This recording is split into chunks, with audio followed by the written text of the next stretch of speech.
تو وہاں سب سے افضل عمل بیت اللہ کا طواف ہے.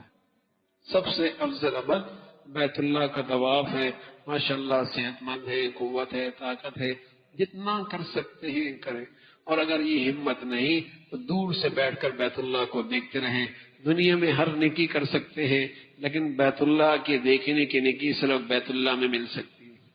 بیت اللہ کی نیکی دیکھنے کی نیکی صرف بیت اللہ. تصور کرے بیت اللہ کو دیکھتی ہوئی ہے کہ جو بیت اللہ کے اوپر اللہ کا نور گر رہا ہے وہ نور میرے دل کے اندر بھی آ رہا ہے.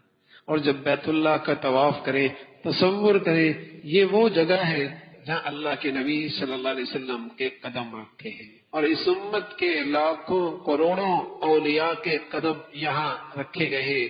آج کیسے میرے نصیب جاگے کہ میرے قدم بھی وہیں پڑ رہے ہیں.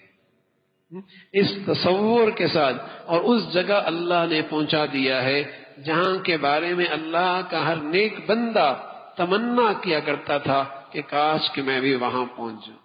آج اللہ نے ہمیں وہاں پہنچا دیا ہے. حرم کی ہوائیں، فضائیں، مبارک جگہ. اس تصور کے ساتھ اس کے اندر رہے پورے بیت اللہ میں، حرم میں، اس تصور کے ساتھ کہ یہ وہ سرزمین ہے جہاں اللہ کے ہر مقبول بندے کی چاہت رہی ہے کہ میرے قدم یہاں پڑ جائیں، اور اللہ کے ہر نبی کے قدم وہاں پڑے. اللہ کے ہر نبی کے قدم وہاں پڑے ہیں. یہ حرم کی زمین پر آج ہماری زندگی کے دن گزر رہے ہیں اس تصور کے ساتھ، ان آداب کے ساتھ، اور جسے کہیں کہ ان اعمال کے ساتھ وہاں دن گزارے جائیں. اور خوب کمائی کا موسم ہے میرے عزیزوں.